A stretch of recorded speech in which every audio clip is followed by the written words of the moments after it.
طيب الجزء التاني من تحسين الخدمة الطبية داخل العيادة الطبية. العملية كلها بتبدأ من الطبيب نفسه. working hours عدد ساعات العمل. إن الطبيب بيحدد في العيادة هيراجع المرضى في خلال قد ايه، يعني 5 أو 6 أو 7 ساعات مثلا، وفي الأغلب مثلا بتكون أعتقد 5 ساعات، حاجة في الحدود دي. لما طبيب بيستقبل المريض بيبقى فيه 3 مراحل 3 stages، وتقسيم المراحل مهم جدا، هنعرف ليه. المرحلة الأولانية مرحلة سماع المريض وشكواه. المرحلة الثانية مرحلة فحص المريض. المرحلة الثالثة الانستراكشنز او الارشادات اللي بيقولها الطبيب للمريض. فهي العمليه كلها بتتقسم 3 مراحل.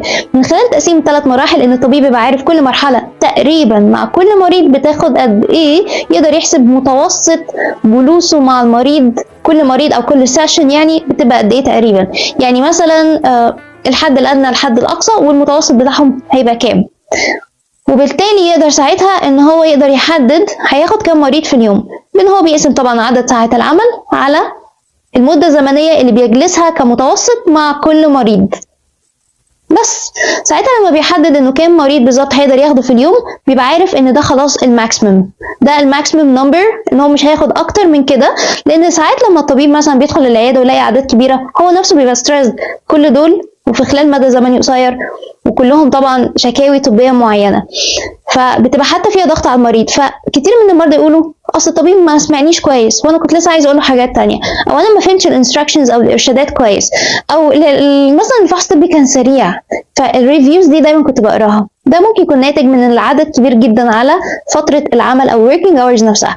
فتقسيمها على working hours تبقى ان انا اعرف المتوسط بجلوسي مع المريض هيبقى قد ايه تقريبا، وبالتالي اقدر احدد ان working hours انها تبقى مقسومه على المده الزمنيه لكل مريض كمتوسط، نقدر نعرف عدد المرضى اللي ممكن استقبالهم في اليوم الواحد. طيب في مشكله، وبعدين طب ما هو المريض برضو هيجي امتى وازاي، تتنظم ازاي؟ الوركينج اورز بعد كده تتقسم على عدد المرضى، بان اعرف مثلا ان انا كل مريض بقعد معاه تلت ساعه او نص ساعه. فزي ما قلنا يبقى في حاجه اسمها بقى الافيلبل تايم، الوقت المتاح، او الابوينتمنتس، المقابلات المتاحه. يعني مثلا في من 8 ل 8 وثلث، في مثلا بعد كده حاجه اسمها لايك تايم، نحط وقت ضائع في النص، لان ممكن المريض نقول له 8 وثلث يجي 8 ونص، او نقول له 8 يجي 8 و10، فنحط له كده استثناء 10 دقايق عشان لو كان في زحمه جامد اي امر طارئ. ده لايك تايم، منها الطبيب هياخد وقت راحه ومثلا عايز يشرب حاجه بسرعه، وفي نفس الوقت يكون ادينا فرصه للمريض 10 دقايق. طب المريض لو جه متاخر بعدها ب 10 دقايق المفروض بيتقال له كانسليشن، لان في مريض تاني ميعاده جه خلاص، فحضرتك هتضطر انك تجيلنا في يوم تاني، او يعني هتضطر انك تبحث عن طبيب اخر. شويه شويه المرضى هيتعودوا على النظام ده وهيبقى الموضوع معتاد وسهل جدا.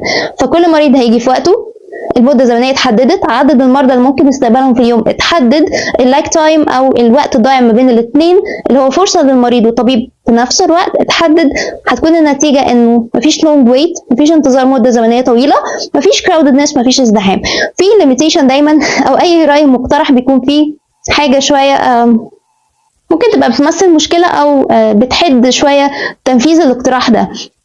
في اطباء ممكن يتخوفوا من فكره فراغ العياده، ما هو لو كل مريض هيجي على العياده بتاعته يبقى على الميعاد بتاعه، يبقى اذا كل يعني في العياده مش هيكون فيه اكتر من مريض واحد او 2 مرضى بالكتير. طبعا هو ده بالنسبه للمريض مفضل، لكن الطبيب ممكن يقلق شويه ان ده ياثر سلبا على الريبيوتيشن، على سمعه الطبيب، بفكره انه اصل المريض لو راح العياده ولقاها فاضيه ممكن يتخوف من مدى كفاءه الطبيب، ما هي العياده فاضيه. فده طبعا ناتج عن perception او ادراكه الناس لفتره زمنيه طويله، بس الادراك ده اتغير قوي دلوقتي لسبب بسيط جدا. زمان ما كانش فيه تكنولوجي او التكنولوجيا الموجوده دلوقتي، في انترنت دلوقتي، الناس ما بتعتمدش ابدا على ان العياده فاضيه ولا مليانه او مزدحمه، بقى فيه ريفيوز، اونلاين ريفيوز. المراجعات الطبيه فرقت جامد جدا، فالناس بتعتمد على الاونلاين ريفيوز. بالعكس الناس كتير دلوقتي بقت تعرف انه لما بلاقي العياده فاضيه اذا الطبيب منظم المواعيد جدا. بس شكرا.